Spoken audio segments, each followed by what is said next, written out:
El millonario de la puerta de al lado. Los sorprendentes secretos de los millonarios estadounidenses. Ediciones sobre el disco. Esta publicación se ha concebido para aportar información precisa y fidedigna del tema que contempla. Se distribuye en el bien entendido de que ni los autores ni el editor pretenden con ella prestar servicios jurídicos, aconsejar inversiones ni realizar gestiones contables o todo de otro tipo. Si precisas asesoramiento jurídico o cualquier otra ayuda profesional, debe recurrir a un experto en la materia. Todos los nombres que se citan en este libro en los estudios de casos son ficticios. Si este libro se le ha interesado y desea que mantengamos informando nuestras publicaciones, escribámonos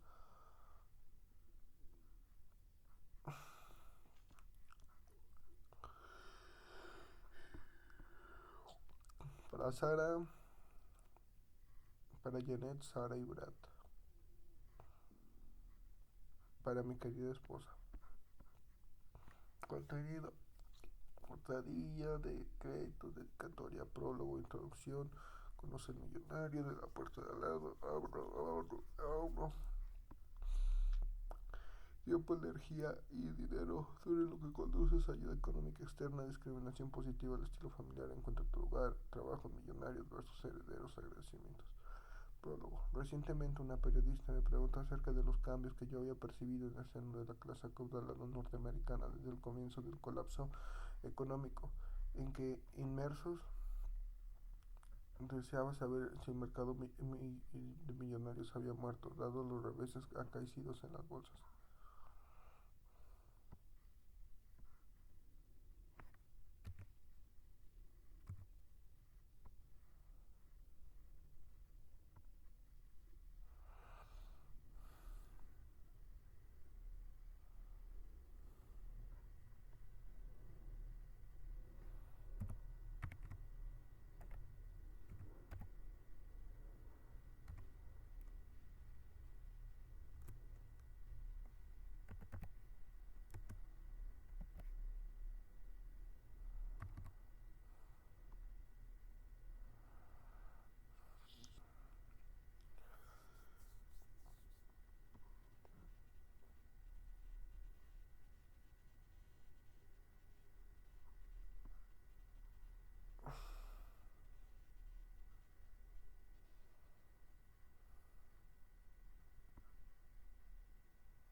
Recientemente un periodista me preguntó acerca de los cambios que yo había percibido en el seno de la clase acaudalada norteamericana desde el comienzo del colapso económico en que estamos inmersos. Deseaba saber si el mercado de los millonarios había muerto, dado los reveses acaecidos en las bolsas. También en los hogares. Le contesté que el millonario de la puerta de al lado seguía vivito y coleando a pesar de la recesión. Desde 1980 vengo comprobando sistemáticamente que la mayoría de los millonarios no tienen el dinero atascado en su cartera de valores o en su casa. Una de las razones por las que los millonarios tienen éxito es porque tienen un modo diferente de pensar. Muchos de ellos me han comentado que la auténtica diversidad tiene sobre todo que ver con controlar las inversiones de uno mismo. Nadie puede controlar el mercado bursátil, pero lo que sí puede controlar uno es su propio negocio, las inversiones privadas y el dinero que prestan a los grupos privados. Durante los últimos 30 años no he visto que en ningún momento que ningún millonario al uso tuviese más del 30% de su capital invertido en empresas públicas de capital abierto. Lo más frecuente es que tengan invertido una cantidad inferior a un 20%. Estos porcentajes se concuerdan con los realizados en los estudios llevados a cabo por IRS, Internal Revenue Service, una institución que cuenta con la mejor base de datos de millonarios de todo el mundo. Consideremos el perfil de una típica pareja de millonarios. La señora T y su marido. Para la mayoría de las personas, el estilo de vida de esta pareja es aburrido, incluso ordinario. La marca de reloj ella es Timex, la del marido es Seiko. Número uno entre los millonarios. La pareja se compra la ropa en Dealer J. Pini. En los últimos años solo han comprado dos coches, los dos de marca Ford. El valor de mercado de su casa es de unos $275,000. El último corte de pelo de la señora T le costó $18. Son poco corrientes en el sentido de que son económicamente independientes. Cuando hablo de su pareja siempre hay alguien que me pregunta, ¿pero son felices? Un 90% de millonarios que viven en casas valoradas por debajo de los $300,000 están totalmente satisfechos con la vida que llevan. En uno de mis trabajos más recientes sostengo que hay cerca de 3 veces más familias con un capital de $1,000,000 o más que viven en casas valoradas en $300,000 o menos, que familias que habitan en viviendas valoradas en $1,000,000 o más. Ni siquiera los multimillonarios de Norteamérica viven en casas caras. Recientemente revisé los datos del IRS de 2007, los últimos datos disponibles. Las personas fallecidas que dejaron un patrimonio valorado en $3,5 millones o más, calcule que el valor de mercado medio de una casa de esos finados era de $469,000, menos del 10% del patrimonio neto medio. En promedio, esas personas tenían 2 veces y media más dinero invertido en el mercado inmobiliario que en sus propias casas. Trazar el perfil de la clase acaudalada fue un proceso acumulativo que prosigue al día de hoy. En un principio describí de otro modo este segmento de población. Primero, en un escrito titulado Market Segmentation Utilizing Investment Determinants, segmentación del mercado de utilización de factores de inversión, presentado el 10 de octubre de 1979 en una conferencia de Nueva York en la Security Industry Association, donde acuñé la expresión Wealthy Blue Collar trabajadores. Ese escrito fue publicado posteriormente en la American Marketing Association. Anteriormente, en mayo de ese mismo año, la Bolsa de Nueva York me había pedido que elaborara un conjunto de recomendaciones y consecuencias derivadas de la mercadotecnia basados en su reciente encuesta nacional que reflejaba los modelos de inversión, actitudes y comportamientos acerca del dinero en 2.741 personas.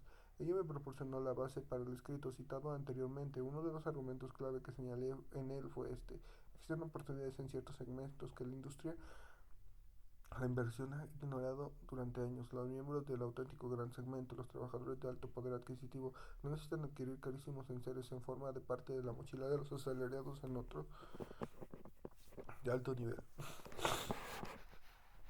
En el momento de mi presentación me di cuenta de que existía el segmento de los asalariados millonarios de la puerta de al lado, de que probablemente representaban una proporción bastante considerable. Poco después de identificar ese mercado, descubrí lo extenso que es en realidad. En julio de 1980, una entidad bancaria me pidió que realizara un estudio sobre la población millonaria de Estados Unidos. Mientras planeaba ese proyecto, sucedió algo que influyó enormemente en mi carrera profesional. Una mañana, durante una reunión que mantuve para llevar a cabo una tarea conjunta con mi cliente, compañero y amigo Robin, experimenté una revelación acerca del segmento de población de los millonarios de la puerta de al lado. Yo no soy matemático formado en Harvard, que encaja perfectamente en el perfil del individuo que reside en uno de los 20.000 barrios de millonarios de Norteamérica. En un momento dado dijo, cerca de la mitad de los millonarios norteamericanos no viven en barrios de lujo. Ahí fue cuando que se me encendió la bombilla. El verdadero tema no estaba en la población millonaria en general, sino en los millonarios de perfil bajo, aquellos que viven en hogares modestos, situados en el barrio de clase media, incluso de clase obrera. A partir de ese momento empecé a estudiar y a escribir acerca de los tipos de millonarios de la puerta de al lado. La investigación que realicé ahora hace 30 años, en 1980, fue el primer estudio global de escala nacional sobre el tamaño, la distribución geográfica y el estilo de vida económico de la población millonaria Las claves encubiertas en ese trabajo concuerdan con gran medida con los numerosos estudios que he realizado desde entonces. Escribí al The National Affluence Study, Estudio Nacional de Gente Rica, petición de un consorcio de 5 instituciones financieras estadounidenses. Además de estructurar este estudio, viajé por solo el país dirigiendo grupos que realizaban informes sobre los millonarios. Más tarde, muchas de estas instituciones financieras, incluidas 7 de los 10 primeras empresas de gestión patrimonial, me pidieron que elaborara informes y realizara entrevistas acerca de las personas acaudaladas que en ellos gestionaban. A resulta de esto, tuve la ocasión de conocer en primera persona a más de 500.000 millonarios. La interpretación que hice en una de estas entrevistas, también de muchas otras, quedó reflejada en el millonario de la parte de lado. Cabe destacar que los millonarios que entrevisté en Oklahoma, Texas, y por ejemplo, mostraban los mismos valores tradicionales norteamericanos que los que entrevisté en Nueva York y Chicago. La mayoría estaba profundamente interesados en ser financieramente independientes, por ello vivían debajo de sus posibilidades. Antes de escribir Los Millonarios de la Puerta del Lado, pasé cerca de un año entero revisando los datos que había reunido en mis investigaciones, así como las transcripciones de las entrevistas que llevé a cabo entre 1982 y 1996.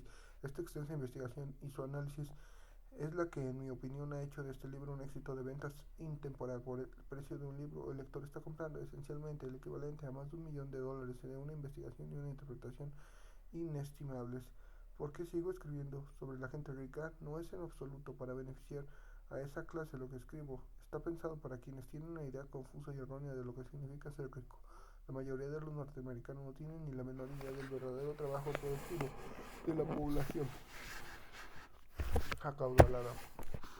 Hollywood y la industria publicitaria han hecho un portentoso trabajo para hacernos creer que la riqueza y el consumo excesivo van de la mano. No obstante, como ya he dicho muchas veces, la mayoría de los norteamericanos piensan que emula a los millonarios consumiendo de inmediato cualquier producto que marque tendencia en el mundo de la economía. Pero casos los millonarios como el de la puerta del lado no tienen nada que ver con eso. Esto es lo que me dijo una millonaria ingeniera de profesión. Después de la universidad, mi marido, también ingeniero, y yo conseguimos buenos puestos de trabajo. Vivíamos con un salario y ahorrábamos el uno el otro, y cada vez que nos aumentaban el sueldo lo ahorrábamos. Hemos vivido en la misma casa modesta de 170 metros cuadrados durante 20 años. A veces mis hijos me preguntan si somos pobres porque les digo que piden un menú de $1 norteamericana. Sigue siendo una tierra de oportunidades durante los últimos 30 años. He estado comprobando de que entre un 80 y un 85% de los millonarios se han hecho a sí mismos. Es un gran orgullo y una gran alegría y una gran satisfacción construirse la propia fortuna. Son incontables los millonarios que me han dicho que la trayectoria hasta hacerse rico es mucho más satisfactoria que la meta final. Cuando miran hacia atrás y contemplan su historia del modo que han amasado su fortuna, recuerdan haber estado constantemente marcándose objetivos económicos y gran alegría de haberlos conseguido. En el contexto del logro económico, sin duda, se trata de una trayectoria, no un viaje hacia la independencia financiera, de lo que los millonarios de parte desde lado suelen alardear.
Empezamos a estudiar el modo en que la gente llegaba a ser millonaria hace 20 años. En un principio lo hicimos tal como es de suponer, investigando a las personas de los llamados barrios altos de todo el país.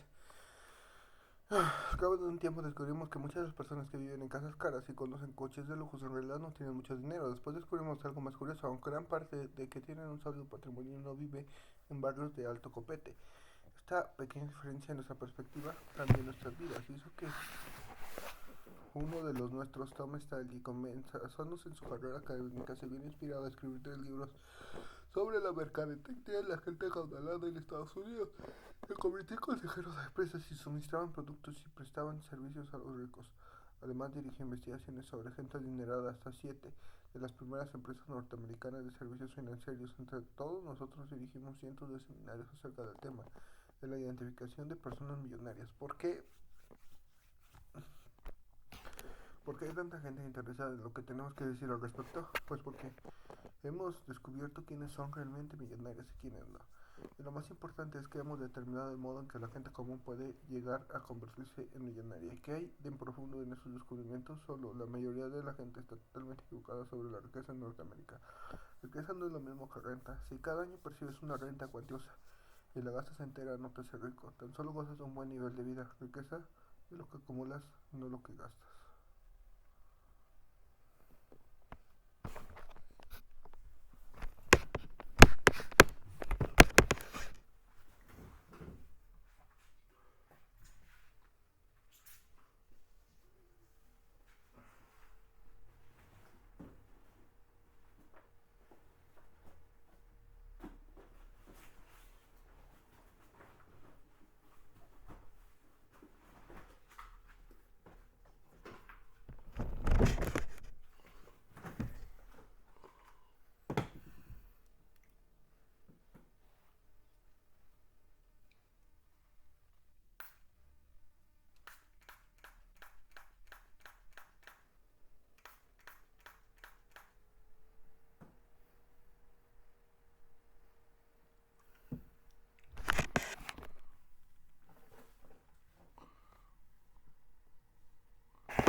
¿Cómo te conviertes en millonario? En eso también está equivocada la mayoría de la gente. Es la rara fortuna, una herencia, una buena formación académica, incluso una inteligencia que te permita amasar fortunas. La riqueza es más a menudo el resultado de llevar una vida de trabajo duro, perseverancia, planificación y sobre todo autodisciplina. ¿Cómo es que yo no soy rico? Hoy, mucha gente que se plantea a menudo esta pregunta suele ser ¿qué trabaja?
¿Cómo es que yo no soy rico? Hay mucha gente que plantea a menudo esta pregunta. Suele ser gente que trabaja mucho y está bien formada, que tiene ingresos elevados. Entonces, ¿por qué no es rica?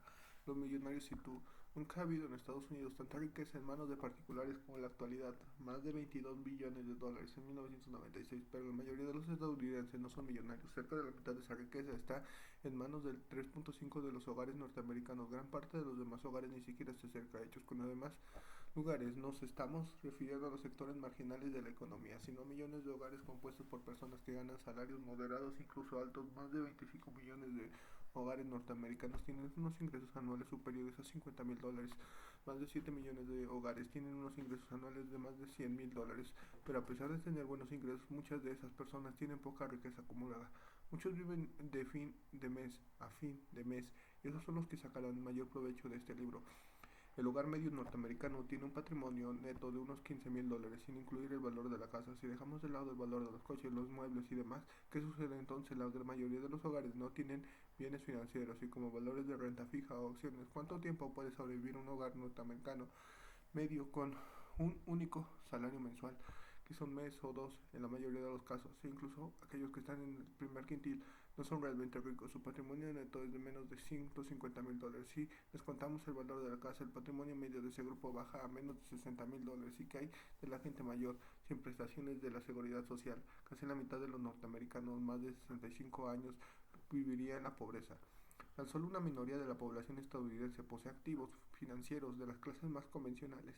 Únicamente un 15% de los hogares tiene un depósito bancario que les reporta beneficios, un 22% certificado de depósito, un 4.2% ha metido el dinero en un fondo de inversión, un 3.4% ha adquirido bonos municipales o bonos privados, menos de un 2.5% posee acciones y ha invertido en bonos o mutuos, un 8.4% tiene propiedades en arrendamiento. Un 18.1% tiene bonos de ahorro estadounidense y un 23% cuenta con un plan de pensiones de jubilación. Sin embargo, el 65% de los hogares cuenta con el patrimonio de su propia casa y más del 85% tiene una propiedad, uno o más coches. Los automóviles suelen despreciarse rápidamente, mientras que los bienes financieros suelen aumentar de valor.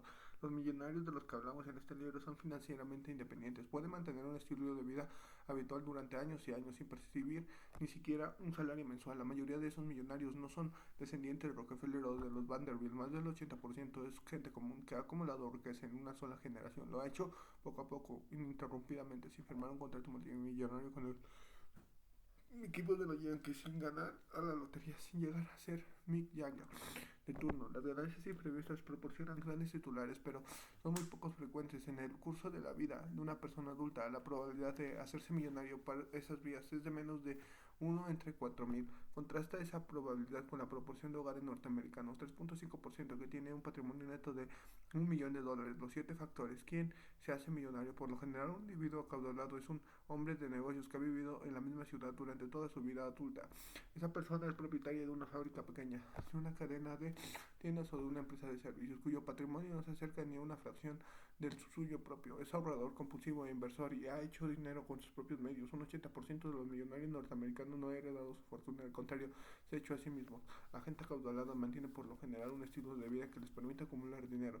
En el curso de nuestras investigaciones hemos descubierto 7 denominadores comunes entre las personas que han amasado una fortuna. Viven bastante por debajo de sus posibilidades, distribuyen su tiempo y su energía de manera eficaz con miras a acumular riqueza. Consideran que la independencia económica es más importante que exhibir un estatus social alto. Sus padres no los ayudan económicamente. Sus hijos mayores son económicamente independientes. Son muy competentes a la hora de elegir opciones financieras. Eligen la profesión adecuada. En la millonario de la puerta de al lado podrás estudiar estas 7 características de la riqueza. La investigación. La investigación realizada en el millonario de la puerta de al lado es el estudio más exhaustivo que se ha hecho nunca sobre los millonarios norteamericanos y el modo que consiguieron serlo. Gran parte de la investigación se desarrolló a partir de los recientes sondeos que a su vez partieron de los estudios que realizamos durante los 20 años previos. Estos estudios incluyen entrevistas personales y colectivas con más de 500 millonarios y las respuestas de más de 11,000 personas encuestadas, con grandes patrimonios netos o rentas altas. Más de 1,000 personas respondieron a nuestra última encuesta, que llevamos a cabo entre mayo de 1995 y enero de 1996. Pregunté a cada encuestado sobre su actitud y comportamiento con respecto a una gran variedad de temas relacionados con la riqueza.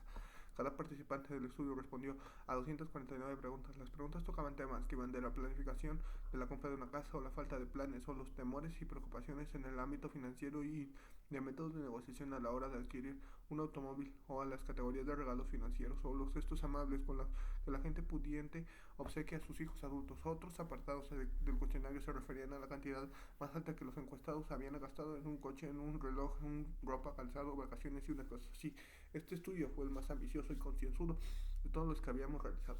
Ningún otro estudio se ha centrado en los temas clave que explican cómo lleva a la gente a hacerse millonaria en una sola generación. En ningún estudio ha revelado por qué hay tanta gente, incluso la mayoría de los que tienen enormes ingresos, por qué nunca llegan a acumular una modesta cantidad de dinero. Además de nuestra entrevista, fue otro estudio el que nos permitió llegar a tener un amplio conocimiento de los rasgos peculiares del millonario de la puerta de al lado. Pasamos miles de horas dirigiendo y analizando en profundidad entrevistas realizadas a millonarios que se habían hecho a sí mismos.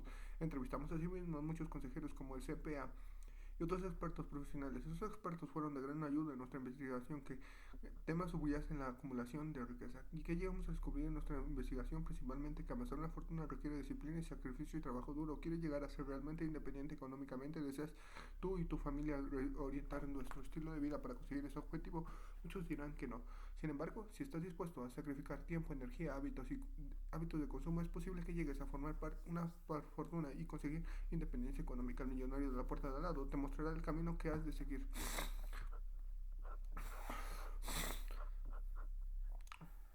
Conoce al millonario de la puerta de al lado, pero no pueden ser millonarios, no parecen millonarios, no se visten como millonarios, no comen como millonarios, no actúan como millonarios y ni siquiera tienen nombre de millonarios. ¿Dónde están los millonarios con aspecto de millonarios? La persona que dijo eso era el vicepresidente de una compañía financiera. Esos comentarios cuando le presentamos a un grupo de 10 millonarios de primera generación, a quienes entrevistamos con los que luego comemos. La idea es el que tenían los millonarios la comparten la mayoría de las personas que no son ricas. Creen que los millonarios visten ropa carísima, lucen relojes de lujo y otros artículos propios de un estatus social. Hemos comprobado que eso no es así. De hecho, nuestro amigo empleado de la banca gasta muchísimo más que un traje que el típico millonario norteamericano. Además usa el reloj de $5,000 y conduce un coche de lujo de importación. El coche de la mayoría de los millonarios no es el último modelo y solo una minoría conduce un coche de importación. Nuestro empleado de banca tiene un coche con un contrato de leasing, algo que apenas hace una minoría de los millonarios. Pero la pregunta es: a un estadounidense, ¿quién tiene más pinta de millonario? ¿Será nuestro amigo el empleado de banca o una de las personas que participó en nuestra entrevista? Apostaríamos que la mayoría de la gente elegiría con un amplio margen al empleado de una banca, pero las apariencias engañan. En este concepto lo expresan muy bien los acaudalados y acertados texanos cuando, refiriéndose a nuestro empleado de Big Hat No Cattle. La primera vez que escuchamos esta expresión fue en boca de un texano de 35 años de edad. Era el propietario de un próspero negocio que reconstruía grandes motores diésel, pero él conducía un coche de unos 10 años de antigüedad y vestía tejanos y camisa de franela. Vivía en casa modesta, en un barrio de clase media. Sus vecinos eran empleados de correos, bomberos, mecánicos. Después de confirmarnos con gente reales sus grandes éxitos financieros, nos contó lo siguiente: mi negocio no tenía un aspecto muy bueno, pero yo no daba la talla, no actuaba como me esperaba. La primera vez que mis socios ingleses vinieron a buscarme, me confundieron con uno de nuestros camineros. Buscaron por toda la oficina, miraron a todo el mundo, menos a mí. Después de el mayor del grupo, ay, olvidamos que estábamos en Texas. Yo no tengo un sombrero grande, pero sí mucho ganado. Retrato de un millonario. ¿Cómo es el prototipo del millonario norteamericano? ¿Cómo se describiría a sí mismo? Tengo 57 años de edad, estoy casado y tengo 3 hijos. Cerca de un 70% de nosotros gana un 80% o más de nuestra renta familiar. Uno de cada 5 de nosotros está jubilado. Alrededor de 2/3 partes de los que trabajamos como somos autónomos. Cabe destacar que los autónomos representamos menos de un 20% de trabajadores norteamericanos, pero representamos 2/3 partes de los millonarios. Además, 3 de cada 4 autónomos se consideran a sí mismos emprendedores. El resto son profesionales de la medicina o de la abogacía. Muchos de los negocios que regentamos podrían considerarse anodinos y aburridos. Somos fabricantes de soldaduras, subastadores, granjeros, propietarios de parkines, de caravanas, controladores de pesticidas, compradores de sellos, monedas, contratistas de pavimentaciones. La mitad de nuestras esposas no trabajan fuera de casa. La profesión más común entre los que trabajan es de la nuestra. La renta total anual sujeta a tributación de nuestros hogares es de $131,000 para 750, mientras que nuestra renta media asciende a $247,000. Hay que señalar que aquellos que nosotros que tienen ingresos de $500,000 a $99,000 y los que superan el millón, más del 5%, hacen que el patrimonio suba bastante. Tenemos un patrimonio medio neto de unos $3,7 millones. Por supuesto, algunos miembros de nuestro grupo han acumulado mucho más patrimonio, cerca de un 6%, y tienen un patrimonio neto de más de $10 millones. Una de esas personas hacen que suba el promedio de millonario medio es de $1,6 millones por gentil. En promedio, nuestra renta anual realizada representa menos de un 7% de nuestro patrimonio. Dicho de otro modo, vivimos con menos de 7% de nuestra fortuna. La mayoría de nosotros, un 97%, tiene su casa en propiedad y vivimos en casas con un valor medio de $320,000. Aproximadamente la mitad de nosotros vivimos en la misma casa desde hace 20 años, por lo que podemos decir que el valor de nuestros hogares ha experimentado un aumento significativo. La mayoría nunca se ha sentido en desventaja por no recibir ninguna herencia, pues el 80% somos millonarios de nuestra primera generación y vivimos por muy debajo de nuestras posibilidades. Vestimos ropa formal, conducimos coches fabricados en nuestro país. Solo la minoría adopta la modalidad leasing para comprarse un coche. La mayoría de nuestras mujeres son buenas planificadoras y administradoras. De hecho, solo un 18% de nosotros estamos en desacuerdo con el dicho de la claridad empieza en casa. La mayoría de nosotros te diríamos que nuestras mujeres son mucho más prudentes que los gastos que tenemos.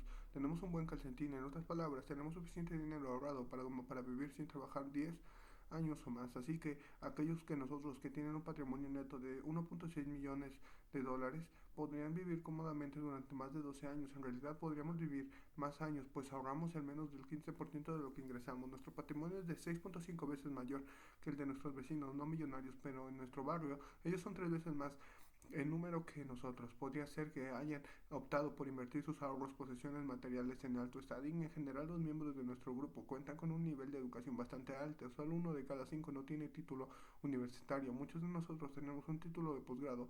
Un 18% tenemos un máster, un 8% somos abogados, un 6% médico y un 6% tenemos un doctorado. Tan solo un 17% de nosotros, son nuestras esposas, han asistido a una escuela privada, pero el 55% de nuestros hijos está estudiando en escuelas privadas.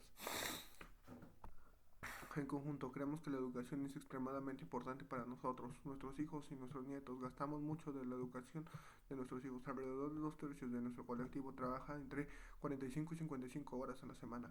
Somos inversores empedernidos. En promedio, invertimos cada año cerca de un 20% de la renta anual realizada de nuestro hogar. La mayoría de nosotros invertimos al menos un 15%. Un 79% de nosotros tenemos al menos una cuenta de una sociedad que invierte en bolsa, pero somos nosotros quienes decidimos dónde invertir. Tenemos invertido un 20% de nuestro patrimonio en valores negociables como acciones cotizadas en bolsa o fondos de inversión, pero muy raramente vendemos nuestras inversiones financieras. Tenemos un porcentaje aún mayor de nuestro patrimonio invertido en planes de pensiones. En promedio, el 21% de nuestro patrimonio familiar está invertido en nuestros negocios privados. En conjunto, creemos que nuestras hijas están en posición inferior a la de nuestros hijos económicamente hablando, con la misma categoría profesional. Los hombres ganan mucho más dinero. Por ello, muchos de nosotros nos dudamos en compartir con nuestras hijas gran parte de nuestro capital. Nuestros hijos y los hombres en general juegan las bases económicas con ventaja, no necesitan que sus padres las subvenciones. ¿Qué trabajos serían los idóneos para nuestros hijos e hijas? Existen unos 3.5 millones de hogares millonarios como el nuestro. Crecemos mucho más rápidamente en número que el resto de la población. A nuestros hijos les convendría prestar servicios de alto valor a gente caudalada. En general, los consejeros de más confianza son nuestros contables. Nuestros abogados son también muy importantes, de manera que recomendamos a nuestros hijos que estudien Derecho y Contabilidad. En los próximos 15 años habrá una gran demanda de asesores fiscales y expertos en planificación patrimonial. Soy tacaño.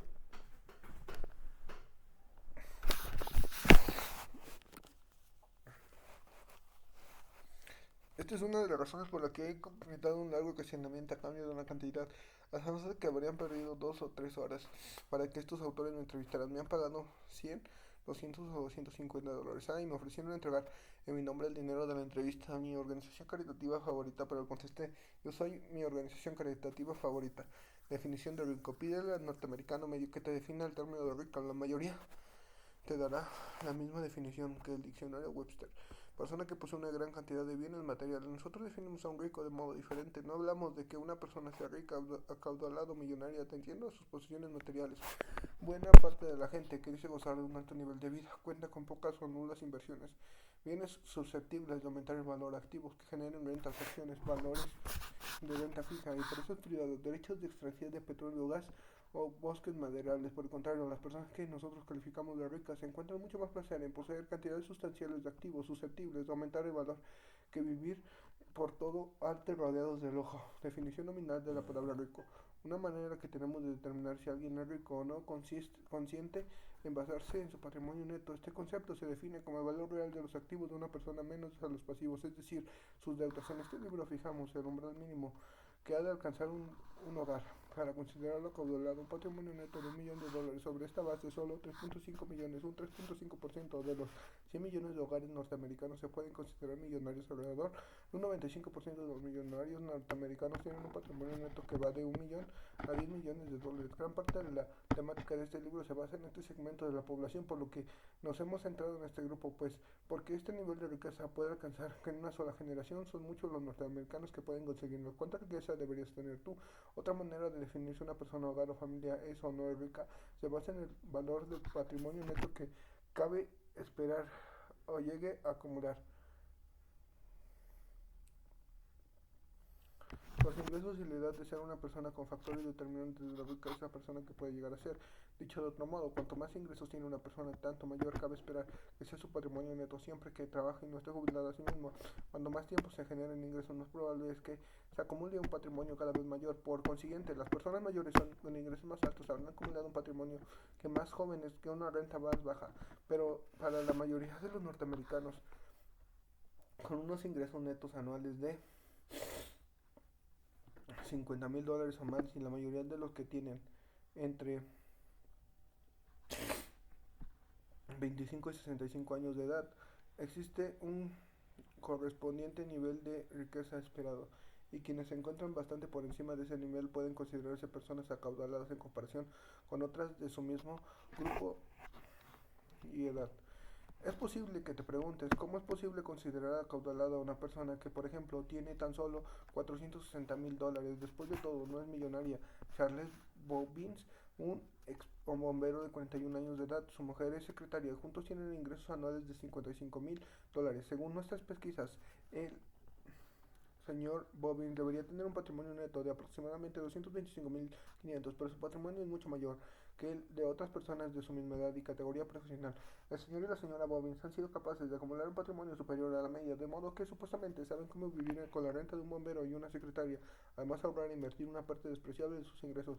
Probablemente llevan un estilo de vida inferior al que correspondería a su nivel. Gracias a ello, el señor Bobbins podría mantenerse a sí mismo y a su familia sin tener que trabajar durante unos 10 años. Dentro del grupo de personas de la misma edad y patrimonio, los Bobbins son ricos. Los Bobbins son bastante diferentes a John Ashton, un médico de 56 años cuyos ingresos anuales ascienden a $650,000 aproximadamente, cuya asciende el patrimonio del Dr. Ashton. El rico, según la definición, lo que es puesto que es patrimonio neto es de $1.1 millones, pero según otra definición no es millonario, pues dada su edad y su renta, su patrimonio debería de ser de $3 millones. Manteniendo ese tren de vida de altos vuelos, ¿cuánto tiempo crees que el Dr. Ashton podría mantenerse a sí mismo, a su familia, si se quedara sin trabajo? Pues quizá unos 2 o 3 años como mucho. ¿Cómo determinar si eres millonario? La edad que tengas los ingresos que tengas, cuánto capital deberías tener en este momento. Después de varios años estudiando el perfil de personas de elevados ingresos y un cuantioso patrimonio, hemos desarrollado diversas ecuaciones de riquezas basadas en variables múltiples. Sin embargo, una simple regla empírica será más que suficiente para calcular el patrimonio neto esperado de una persona. Multiplica tu edad por la renta familiar realizada antes de impuestos, es decir, la obtenida de todas las fuentes de ingresos salvo herencias. Divide el resultado entre 10 y este descontado a toda propiedad heredada debería ser tu patrimonio neto. Por ejemplo, si Anthony o Duncan, de 41 años de edad, gana $143,000 al año y tiene inversiones que le generan otros $12,000, debería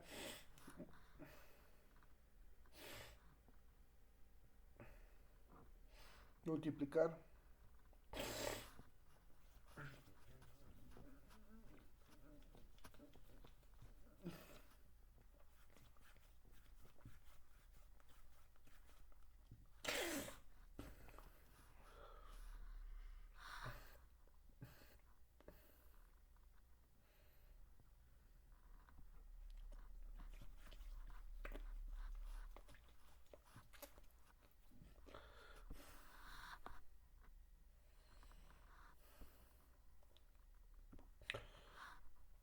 si estás en el cuartil superior de la acumulación de la riqueza, eres un bar, un atesorador de riqueza.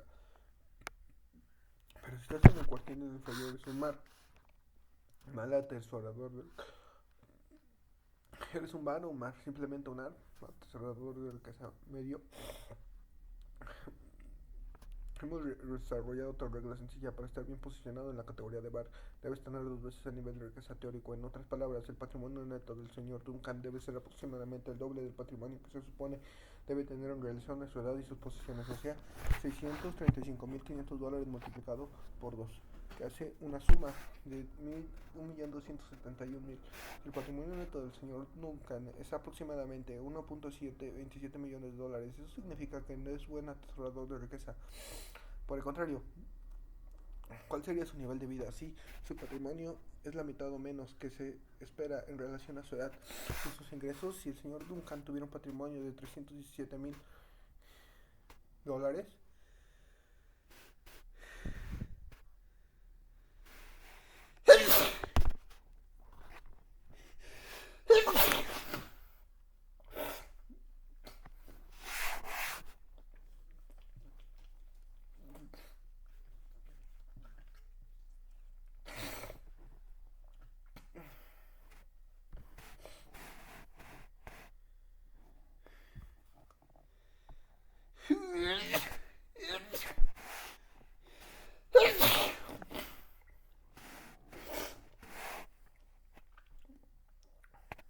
los BAR frente a los MAR.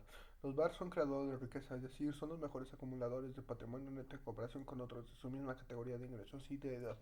Los BAR suelen tener como mínimo 4 veces más patrimonio que los MAR. Contrastar las características de ambos grupos ha sido uno de los aspectos más reveladores de la investigación que hemos estado realizando durante los últimos 20 años. Tenemos un buen ejemplo de la diferencia entre los BAR y los MAR. En 2 casos de estudio, el señor Miller Bubba Richards, de 50 años de edad, es propietario de un concesionario de caravanas. El año pasado, los ingresos totales de su lugar fueron más de $90.200. Por lo anterior, la ecuación de su patrimonio debería de ser de $451.000. Sin embargo, Bubba es un bar, pues su patrimonio neto actual es de $1.1 millones. Su homólogo es James H. Ford.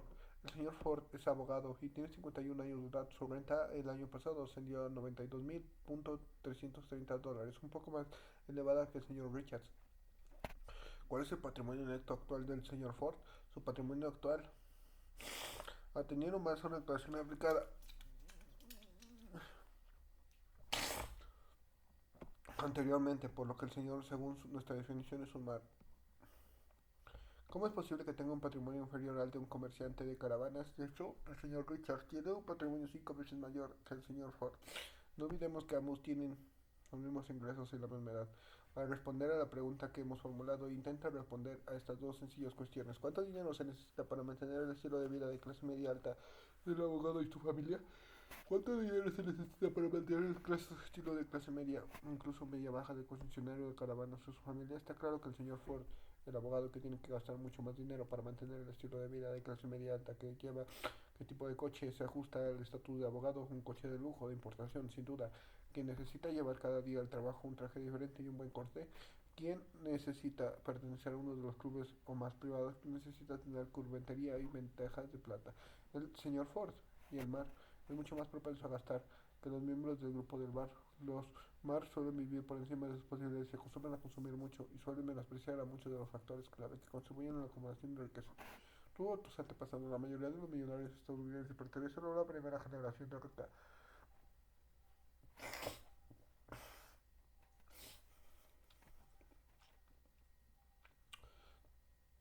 ¿Cómo es posible que personas de origen modesto se conviertan en millonarios en una generación? Por muchas personas con antecedentes socioeconómicos similares nunca llegan a acumular ni siquiera una cantidad modesta de dinero.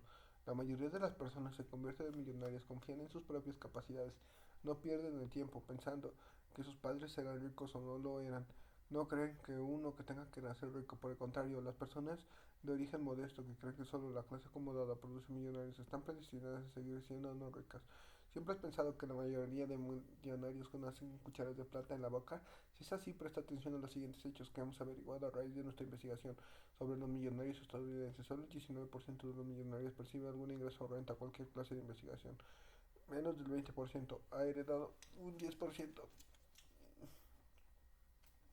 o más de su patrimonio. Más de la mitad no han recibido nunca ni $1 de herencia. Menos del 25% ha recibido una donación de $10.000 de sus padres, abuelos u otros parientes. El 91% nunca recibió ni un dólar de la propiedad de una empresa familiar. Casi la mitad de ellos nunca les pagaron los estudios universitarios sus padres o otros familiares. Menos del 10% cree que algún día heredará algo. Estados Unidos sigue ofreciendo grandes perspectivas a aquellos que desean atesorar un patrimonio en una sola generación. De hecho, este país siempre ha sido una tierra de oportunidades para aquellos que creen en la naturaleza fluida de nuestro sistema social y nuestra economía. Hace más de 100 años sucedía lo mismo. En la publicación de American Economy, Stanley Levergott pasa a revista un estudio de 4.047 millonarios norteamericanos realizados en 1892 y manifiesta que el 84% eran nuevos ricos y que habían llegado a la cima sin haber heredado patrimonio alguno. Manda a Gran Bretaña. Justo antes de la Revolución Norteamericana, la mayoría de la riqueza estaba en manos de los propietarios de tierras. Más de la mitad de sus propietarios eran ingleses o norteamericanos descendientes de ingleses. Hasta ahora la mitad de la riqueza estadounidense en manos de ciudadanos de origen inglés. No, uno de los grandes mitos acerca de la riqueza de este país es el de su origen. Hay mucha gente que cree que la población acaudalada de Norteamérica está compuesta en su mayoría de descendientes directos de los inmigrantes del Mayflower. Vamos a examinar esta hipótesis objetivamente y si el país de origen fuera la principal explicación de la variación de riqueza, sería de esperar que más de la mitad de la población de millonarios de Estados Unidos fuera de origen inglés. Pero eso no es así. En nuestra más reciente encuesta nacional de millonarios preguntamos a los encuestados cuál es su país de origen, su ascendencia u origen étnico. Los resultados te pueden sorprender. Quienes dijeron ser de origen inglés representan el 21% de la población millonaria. Las personas de origen inglés suponen el 10.3% de los hogares estadounidenses en general, por lo tanto, los millonarios estadounidenses de origen inglés son más numerosos de lo esperado, dado su peso en el conjunto de población de Estados Unidos, 10.3% frente a un 21.1%. En otras palabras, este grupo tiene alto ratio de concentración millonaria, el 2.06, 21.1 del total de los hogares millonarios dividido por el 10.3% de todos los hogares formados por personas de origen inglés, lo que significa que las personas de origen inglés son 2 veces más propensas a encabezar hogares catalogados como millonarios de lo que podría pensar teniendo en cuenta una proporción exhaustiva de hogares de Estados Unidos. Sin embargo, ¿qué porcentaje del grupo de ascendencia inglesa en Estados Unidos pertenece a la categoría de millonario? ¿Crees que el primer lugar lo encabezaría el grupo inglés? Pues en realidad ocupa el cuarto lugar, según nuestra investigación. El 7.71 de todos los hogares de ascendencia inglesa tienen un patrimonio neto de $1 millón o más. Hay 3 grupos de distintas procedencias que tienen concentraciones de millonario bastante más altas. ¿Cómo es posible que el grupo de ascendencia inglesa no cuente con la mayor concentración de hogares millonarios? Después de todo, ellos sostuvieron los primeros europeos que llegaron al Nuevo Mundo. Se encontraron en la primera línea de salida, ser preparados para sacar ventaja económica de esta tierra de oportunidades. En la América colonial de 1790, más de 2 tercios de los hogares tenían de cabeza de familia a un trabajador por cuenta propia. En Estados Unidos, los logros de la generación actual constituyen una explicación más clara de la acumulación de la riqueza que no ha sucedido en el pasado. Una vez más, en la actualidad, la mayoría de los millonarios estadounidenses, el 80%, son ricos de primera generación. Generalmente, las fortunas atesoradas por estas personas desaparecen por completo en la segunda o tercera generación. La economía estadounidense es fluida. Hoy en día hay muchas personas que están en camino de convertirse en millonarios y hay muchas otras que están saliendo de esa categoría.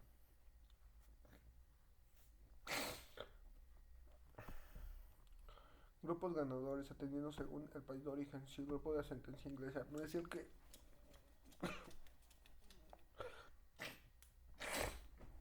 ostenta la mayor concentración de hogares millonarios, ¿cuál es el grupo constante? El grupo de origen ruso, que ocupa el primer lugar en las cosas, ocupa el segundo y el húngaro el tercero.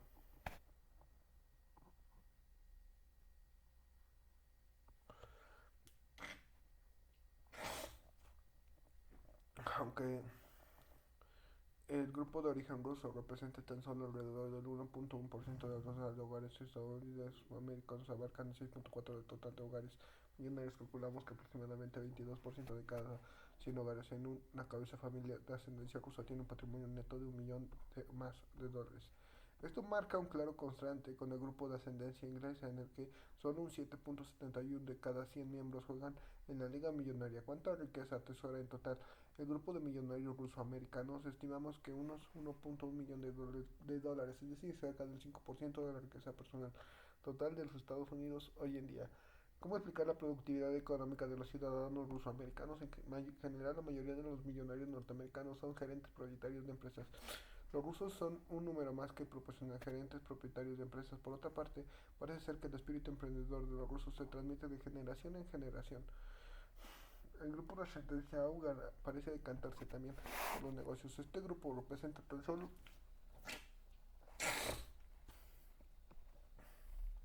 0.5% del total de hogares de Estados Unidos sin constituye en un 2% de los hogares millonarios. Contrastemos estos datos con el grupo de ascendencia alemana, que representa casi de uno de cada cinco hogares, 19.5% del país, pero solo un 17.3% de todos los hogares millonarios. Está encabezado por personas de ascendencia alemana y solo alrededor del 3.3% de los hogares alemanes participan en la Liga Millonaria. Los ahorradores escoceses. El grupo de ascendencia escocesa representa solo el 1.7% de todos los hogares, que constituye el 9.3% de los hogares millonarios de Estados Unidos. Por lo tanto, en términos de concentración, el grupo de ascendencia escocesa tiene 5 veces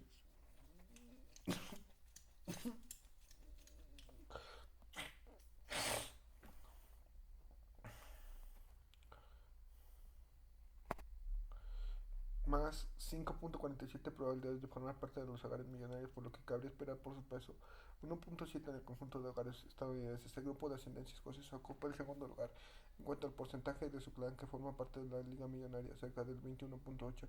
Cada 100 hogares escoceses son millonarios. Esto explica la buena posición del grupo. Es cierto, muchos escoceses forman parte de la primera ola de inmigrantes de Estados Unidos, pero esta no es la razón principal de su productividad económica. Hay que recordar que los ingleses también estaban entre los primeros migrantes, mientras que su cifra de concentración está muy por debajo de los escoceses.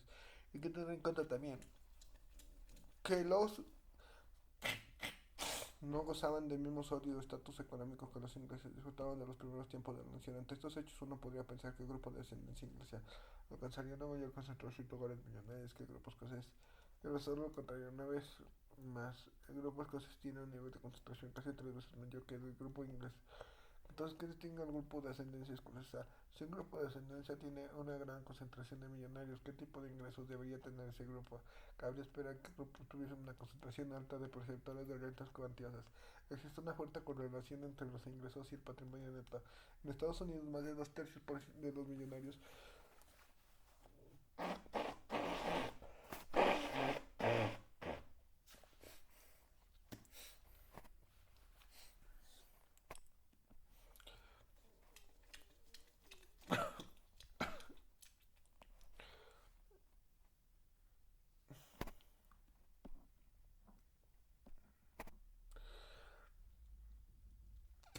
Sin embargo, recordemos que el grupo de origen escocés representa el 9.3% de los hogares millonarios en Estados Unidos. Además del 90-60% de millonarios de ascendencia escocesa tienen ingresos anuales inferiores a 100 mil dólares. Ningún otro grupo de ascendencia tiene una concentración tan alta de millonarios partiendo de una concentración tan pequeña de hogares con rentas altas.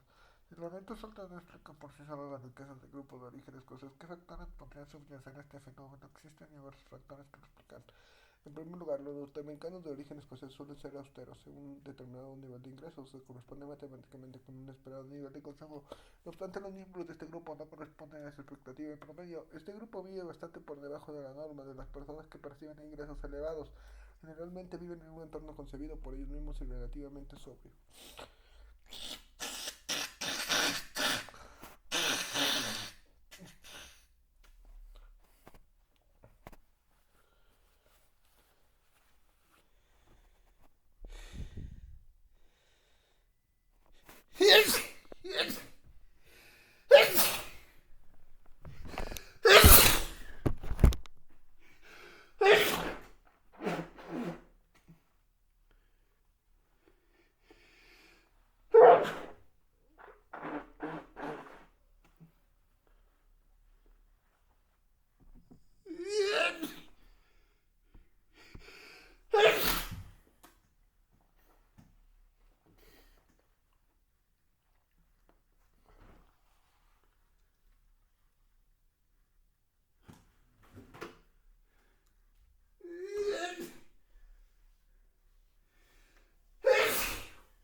¿Qué pedo?